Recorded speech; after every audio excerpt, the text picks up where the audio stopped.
ಆರಂಭದಲ್ಲೇ ಹೇಳದ್ನಲ್ಲ, ಈ rowdy sheeter ಬಿಕ್ಲು ಶಿವನ ಕೊಲೆ ಕೇಸ್ಗೆ ಸಂಬಂಧಪಟ್ಟಂತೆ ದಿನಕ್ಕೊಂದೊಂದು ರೀತಿಯ ತಿರುವುಗಳು ಸಿಗ್ತಾ ಇದೆ. ಪ್ರಮುಖವಾಗಿ ಈಗ ಮತ್ತೊಂದು ಪಾತ್ರದ ಎಂಟ್ರಿ ಆಗಿದೆ ಕೊಲೆ ಕೇಸ್ಗೆ ಸಂಬಂಧಪಟ್ಟಂತೆ. ಯಾರವರು? ಪ್ರಮುಖವಾಗಿ ಶಾಸಕ ಭೈರತಿ ಬಸವರಾಜ್ ಅವರ ಆಪ್ತ ಬಳಗದಲ್ಲಿ ಗುರುತಿಸಿಕೊಂಡವನ ಮತ್ತೊಬ್ಬನ ಕೈವಾಡದ ಶಂಕೆ. ಬಿಕ್ಲು ಶಿವ ಕೊಲೆ ಕೇಸಲ್ಲಿ ಎಂಎಲ್ಎ ಬಂಟ ಕೂಡ ಭಾಗಿ. ಶಾಸಕರ ಆಪ್ತನ ಎಕ್ಸ್ಕ್ಲೂಸಿವ್ ಸುದ್ದಿ ಇದು. ಶಾಸಕರು ಹೇಳ್ತಾರೆ, ನನಗೂ ಇದಕ್ಕೂ ಸಂಬಂಧ ಇಲ್ಲ, ಬಿಕ್ಲು ಶಿವ ಯಾರು ಅಂತಾನೆ ಗೊತ್ತಿಲ್ಲ ಅಂತ. ಅಲ್ಲ ಸ್ವಾಮಿ, ನಿಮ್ಮ ಆಪ್ತ ಬಳಗದಲ್ಲಿದ್ದವರೇ ಕೊಲೆಯಲ್ಲಿ ಭಾಗಿಯಾಗಿದ್ದಾರೆ. ಭೈರತಿ ಬಸವರಾಜ್ ಆಪ್ತ ಮಲಯಾಳಿ ಅಜಿತ್ ಅಂತ ಹೇಳಲಾಗ್ತಾ ಇದೆ. ಬಿಕ್ಲು ಶಿವ ಕೇಸ್ ತನಿಖೆ ವೇಳೆ ಅಜಿತ್ ಕುರಿತು ಸ್ಫೋಟಕ ಮಾಹಿತಿ. ಅಕ್ಯೂಸ್ಡ್ ನಂಬರ್ 2 ಕಿರಣ್ ಮನೆ ಮತ್ತು ಕಚೇರಿಯನ್ನ ಪೊಲೀಸರು ಪರಿಶೀಲನೆ ಮಾಡಿದ್ರು. ಕಿರಣ್ ಮನೆಯಲ್ಲಿ ಪರಿಶೀಲನೆ ಮಾಡಿದಂತ ಸಂದರ್ಭದಲ್ಲಿ ಈ ಅಜಿತ್ ದಾಖಲಾತಿಗಳು ಕೂಡ ಪತ್ತೆಯಾಗಿದೆ. ಶಾಸಕರ ಬಲಗೈ ಬಂಟನಾಗಿದ್ದ ಮಲಯಾಳಿ ಅಜಿತ್, ಹಾಗಾಗಿ ಹೊಸ ಪಾತ್ರ ಅಂದಿದ್ದು ಇದೇ ಅಜಿತ್. ಅವರಿಗೆ ಸೇರಿದ್ದ ಕೆಲ ಮಹತ್ವದ ದಾಖಲಾತಿಗಳನ್ನ ಪೊಲೀಸರು ಪತ್ತೆ ಹಚ್ಚಿದ್ದಾರೆ ಅಂತ ಹೇಳಲಾಗ್ತಾ ಇದೆ.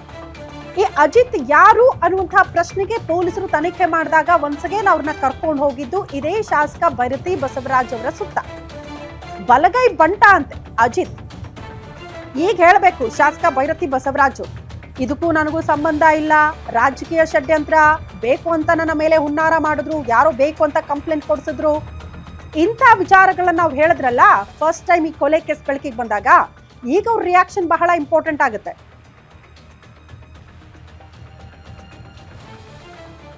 ಈಗ ದೃಶ್ಯ ನೋಡ್ತಾ ಇದ್ರಲ್ಲ, ಒಂದ್ ಕಡೆ ಮಾರ್ಕ್ ಮಾಡಿ ತೋರಿಸ್ತಾ ಇದೀವಿ, ಈತನೇ ಅಜಿತ್, ಮಲಯಾಳಿ ಅಜಿತ್ ಅಂತ ಹೇಳಲಾಗ್ತಾ ಇದೆ.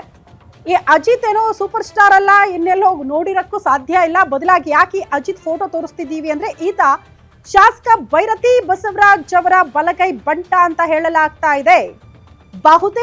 ಬಹುತೇಕ ಶಾಸಕರ ಕೆಲಸವನ್ನ ಈತನೇ ಮಾಡಿ ಮುಗಿಸ್ತಾ ಇದ್ದ ಅಂತ.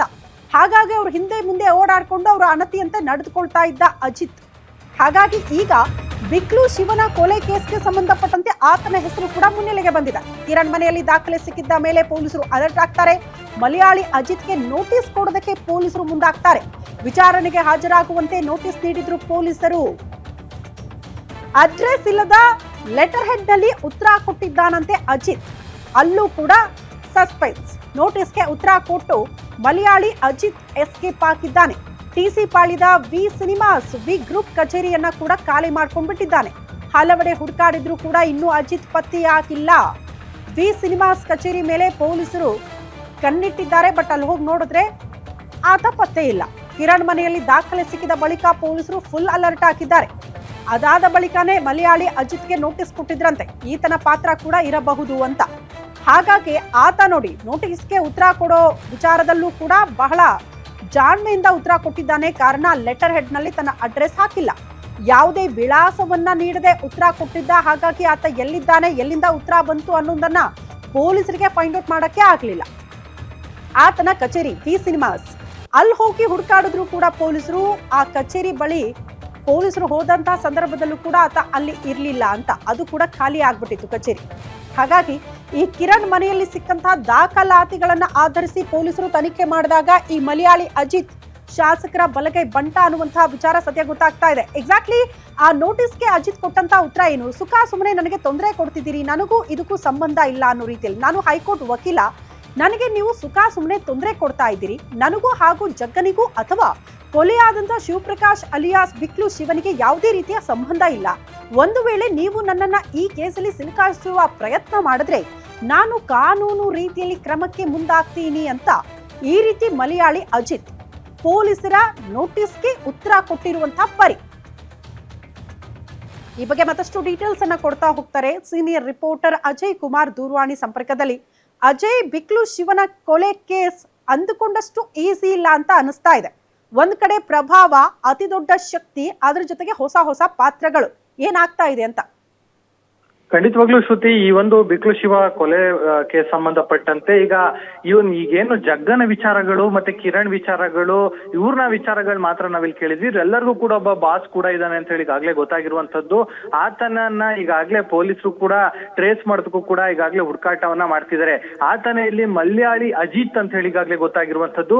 ಮೂಲತಃ ಕೇರಳದವನಾಗಿದ್ದು ಏನು ಬೆಂಗಳೂರಿಗೆ ಬಂದು ನೆಲೆಸ್ತಾನೆ. ಬೆಂಗಳೂರಿನಲ್ಲಿ ಬಂದು ರಿಯಲ್ ಎಸ್ಟೇಟ್ ಏನೋ ಮಾಡ್ಕೊಂಡು ಆನಂತರ ಇಲ್ಲಿ ಅವಂದೇ ಆದಂತ ಒಂದು ಸಾಮ್ರಾಜ್ಯವನ್ನು ಕೂಡ ಆತ ಕಟ್ಟಿರುವಂತದ್ದು. ಈಗ ಏನು ಆ ಕುಂಭಮೇಳಕ್ಕೆ ಏನು ಭೈರತಿ ಬಸವರಾಜ್ ಅವರು ಹೋಗಿದ್ದಂತ ಸಂದರ್ಭದಲ್ಲಿ ಜಗದೀಶ್ ಜೊತೆ ಪಕ್ಕದಲ್ಲೇ ಆತ ಕೂಡ ಮಲಯಾಳಿ ಅಜಿತ್ ಕೂಡ ನಿಂತಿರೋದು ಕೂಡ ಈಗಾಗಲೇ ಗೊತ್ತಾಗಿದೆ. ಇನ್ನು ಈತನ ಟ್ರ್ಯಾಕ್ ನ ಹೇಗಿಡಿದ್ರು ಅಂದ್ರೆ ಪೊಲೀಸರು A2 ಆರೋಪಿಯಾಗಿರುವಂತ ಕಿರಣ್ ಏನಿದ್ದಾನೆ ಆತನ ಮನೆಯನ್ನ ಈಗ ಪೊಲೀಸರು ಕೂಡ ಸರ್ಚ್ ಮಾಡ್ತಾರೆ. ಈ ಕೊಲೆ ಕೇಸ್ ನಲ್ಲಿ ಏನು ಅರೆಸ್ಟ್ ಆದ ಸಂದರ್ಭದಲ್ಲಿ ಆತನ ಮನೆಯನ್ನ ಏನು ಹೋಗಿ ರೈಡ್ ಮಾಡಿ ಸರ್ಚ್ ಮಾಡಿದಂತ ಸಂದರ್ಭದಲ್ಲಿ ಈ ಮಲಯಾಳಿ ಅಜಿತ್ಗೆ ಸೇರಿದಂತ ಸಂಬಂಧಪಟ್ಟಂತ ಕೆಲವೊಂದು ದಾಖಲೆಗಳು ಕೂಡ ಪೊಲೀಸರಿಗೆ ಸಿಗತ್ತೆ. ಆ ಒಂದು ದಾಖಲೆಗಳನ್ನ ಆಧರಿಸಿ ಆನಂತರ ತಕ್ಷಣ ಪೊಲೀಸರು ಭಾರತೀನಗರ ಪೊಲೀಸರು ಆತನಿಗೊಂದು ನೋಟಿಸ್ ಅನ್ನ ಕೊಡ್ತಾರೆ. ನೀವು ವಿಚಾರಣೆಗೆ ಬರ್ಬೇಕು ಅಂತ ಹೇಳಿ ಒಂದು ವಾಟ್ಸ್ಆಪ್ ನೋಟಿಸ್ ಅನ್ನ ಕೊಡ್ತಾರೆ. ಆದ್ರೆ ಆತ ಅದಕ್ಕೆ ಒಂದು ರಿಪ್ಲೈ ಅನ್ನ ಮಾಡ್ತಾನೆ. ಒಂದು ಲೆಟರ್ ಹೆಡ್ ಅಂದ್ರೆ ಯಾವಾಗ್ಲೂ ಕೂಡ ಲೆಟರ್ ಹೆಡ್ ಅಂದ್ರೆ ಅವರ ಡೆಸಿಗ್ನೇಷನ್ ಇರುತ್ತೆ ಮತ್ತೆ ಅವರ ಅಡ್ರೆಸ್ ಫೋನ್ ನಂಬರ್ ಎಲ್ಲ ಸಂಪೂರ್ಣವಾಗಿರುತ್ತೆ. ಆದ್ರೆ ಈತ ಏನ್ ಮಾಡ್ತಾನೆ ಅಂದ್ರೆ ಯಾವುದೇ ಒಂದು ಖಾಲಿ ಲೆಟರ್ ಹೆಡ್ ಅಲ್ಲಿ ಅದರಲ್ಲಿ ಹೆಸರನ್ನ ಮಾತ್ರ ಮೆನ್ಷನ್ ಮಾಡಿ ನಂತರ ಅದರಲ್ಲಿ ಅಡ್ರೆಸ್ ಇಲ್ಲದೆ ಇರುವಂತಹ ಒಂದು ಲೆಟರ್ ಹೆಡ್ ಅಲ್ಲಿ ಸಂಪೂರ್ಣವಾದಂತ ಮಾಹಿತಿಯನ್ನ ಬರೀತಾನೆ. ನಾನು ಇಲ್ಲಿ ವಕೀಲ ಆಗಿದ್ದೀನಿ, ನಾನು ಕೆಲಸ ಮಾಡ್ತಾ ಇದ್ದೀನಿ, ನೀವು ಸುಮ್ನೆ ಈ ಒಂದು ಕೇಸಲ್ಲಿ ನನ್ನ ಇರಿಸುವಂತ ಕೆಲಸವನ್ನ ಮಾಡ್ತಾ ಇದ್ದೀರಾ, ಈಗ ಈ ರೀತಿಯಾಗಿ ಮಾಡಿದ್ರೆ ನಾನು ಕಾನೂನು ಹೋರಾಟವನ್ನ ಮಾಡ್ಬೇಕಾಗತ್ತೆ ಅಂತ ಹೇಳಿ ಈ ರೀತಿಯಾಗಿ ಒಂದು ಲೆಟರ್ ಅನ್ನು ಕೂಡ ಬರೀತಾನೆ. ಅದಕ್ಕೆ ಮತ್ತೆ ಪೊಲೀಸರು ಒಂದು ರಿಪ್ಲೈ ಅನ್ನ ಕೊಡ್ತಾರೆ. ನಮಗೆ ನಿನ್ನ ಬಳಿ ಏನು ನಿನ್ನ ವಿರುದ್ಧವಾಗಿ ಇರುವಂತ ಕೆಲವೊಂದು ಸಾಕ್ಷಿಗಳು ನಮಗೆ ಸಿಕ್ಕಿದೆ, ಸೊ ಈಗ ನೀನ್ ವಿಚಾರಣೆಗೆ ಹಾಜರಾಗ್ಲೇಬೇಕು ಅನ್ನೋ ಒಂದು ಮಾತನ್ನು ಕೂಡ ಹೇಳ್ತಾರೆ. ಆಗ ತಕ್ಷಣ ಆತ ಫೋನ್ ಸ್ವಿಚ್ ಆಫ್ ಮಾಡಿ ಆನಂತರ ಹೆಣ್ಣೂರ್ನಲ್ಲಿರುವಂತಹ ಆತನ ಕಚೇರಿ ಏನಿದೆ ವಿ ಸಿನಿಮಾಸ್ ಅಂತ ಹೇಳಿ ಅಲ್ಲಿಂದ ಆತ ಎಸ್ಕೇಪ್ ಆಗಿದ್ದಾನೆ ಅನ್ನೋ ಮಾಹಿತಿ ಕೂಡ ಈಗಾಗಲೇ ಸಿಗ್ತಾ ಇರುವಂತದ್ದು. ಈತನ ಒಂದು ಕೃತ್ಯ ಅಂದ್ರೆ ಈ ಒಂದು ಕೊಲೆಯಲ್ಲಿ ಈತನು ಕೂಡ ಒನ್ ಆಫ್ ದ ಅಕ್ಯೂಸ್ಡ್ ಅಂತಾನು ಈಗಾಗಲೇ ಸಸ್ಪೆಕ್ಟ್ ಮಾಡ್ಲಾಗ್ತಿರುವಂತದ್ದು ಪೊಲೀಸರು. ಸೊ ಹೀಗಾಗಿ ಆತ ಸಿಕ್ಕಿದ್ರು ಕೂಡ ಸಾಕಷ್ಟು ವಿಚಾರಗಳು ಕೂಡ ಹೊರ ಬರಬೇಕಾಗತ್ತೆ. ಯಾಕಂದ್ರೆ ಇವರೆಲ್ಲರೂ ಕೂಡ ಏನು ಪ್ರಭಾವಿ ರಾಜಕಾರಣಿ ಅಂತ ಏನ್ ಅನ್ಸ್ಕೊಂಡಿದ್ದಾರೆ, ಅವರ ಬಲಗೈ ಬಂಟ್ರು ಅಂತ ಹೇಳಿ ಈಗಾಗಲೇ ಗೊತ್ತಾಗಿರುವಂತದ್ದು. ಜಗ್ಗ ಆಗಿರ್ಬೋದು, ಕಿರಣ ಆಗಿರ್ಬೋದು, ಮತ್ತೆ ಈ ಮಲಯಾಳಿ ಅಜಿತ್ ಆಗಿರ್ಬೋದು, ಇವರೆಲ್ಲರೂ ಕೂಡ ಒಂದೇ ಏನು ಗ್ಯಾಂಗ್ ಅಂತಾನು ಕೂಡ ಈಗಾಗಲೇ ಗೊತ್ತಾಗಿರುವಂತದ್ದು. ಸೊ ಹೀಗಾಗಿ ಈಗ ಅಜಿತ್ ಕೂಡ ಈಗಾಗಲೇ ಎಸ್ಕೇಪ್ ಆಗಿದ್ದಾನೆ. ಈ ಅಜಿತ್ಗಾಗೂ ಕೂಡ ಈಗಾಗಲೇ ಪೊಲೀಸರು ಹುಡುಕಾಟವನ್ನು ಕೂಡ ಮಾಡ್ತಾ ಇರುವಂತದ್ದು. ಸದ್ಯ ಆತನ ಕಚೇರಿ ಅಥವಾ ಮನೆ ಬಳಿ ಕೂಡ ಪೊಲೀಸರನ್ನ ನಿಯೋಜನೆಯನ್ನು ಮಾಡಲಾಗಿದೆ. ಯಾವ ರೀತಿ ಹೋಗುತ್ತೆ ಈ ತನಿಖೆ ಅಂತ ಧನ್ಯವಾದಗಳು ತಮ್ಮೆಲ್ಲ ಮಾಹಿತಿಗೆ.